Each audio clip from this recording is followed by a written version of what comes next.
You just control. He holds a controller. Yes, exactly. So with his hand, he just selects it, and with his thumb, he can change the distance. Oh. And what he's doing, he's very intuitively changing the parameters of DVR Pro. Okay. That's not all, and that's everything. So he can also go into level mode. Usually we want to also change the level. And by pointing at the lead vocals in the level mode, we can now change innuendos, Cubase and Reaper's volume fader, which is also very important. And the big opportunity here is we can easily draw automations. And assume you have to do an automation that's in a three-dimensional space, not just one plane area. So we assume we want to do a helicopter flying around our head. We just go into the automation mode. You can see that here. Click on it. Now it's in read and write mode. Now we go into the position mode because we want to change the position. We jump to the beginning, and we can now start and automate the object. And when I show you here, right now in real time, we are drawing these automation lines directly in Cubase, Nuendo, and Reaper. And just think of how much work it would be to do these type of automations in this classical view or with a joystick. It's not very intuitive, and we can overcome this barrier by going into VR and just grabbing it. So when we play it back, you can see the whole automation is recorded. You can see it here and here. In Spatial Connect, we also have different operation modes. We can also, for example, mix for film.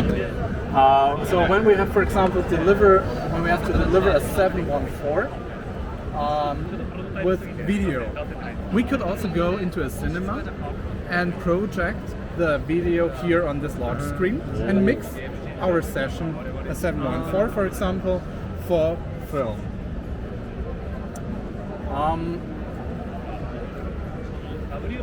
Spatial Connect has additional overlay tabs. So when we, for example, look to the bottom, that's the first overlay, that's the transport part. Just getting rid of that. So here we can jump through the timeline. We can set markers. We can start loops. And we have, as the first big one, we also have the mini-map. The mini-map is an overview of the whole audio scene you have. So by looking at it, you will see all the different objects moving around, so you have a very good overview of what's going on in your audio scene. The second one is a meter bridge. So when you want to really focus on the levels, you just click on the meter bridge, and then you can go to the right side and reach out to the meter bridge and change the volume. You can also solo and mute. And again, just to make sure, we're all doing that in Cubase, Nuendo, and Reaper. Last but not least, we also have the source list.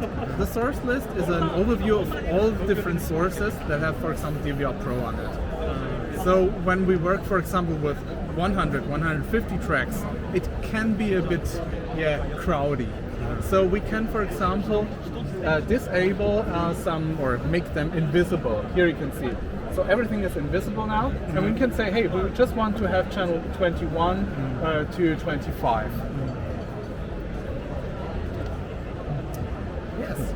So that's the combination. With Spatial Connect, we control our workstation, and in the workstation, we control our spatializer for multi-channel ambisonics and binaural, the DVR Pro, and the head tracking from the headset is also going directly into DVR monitor. So when he turns his head to the right side, the center is still in the middle, like in the normal real world.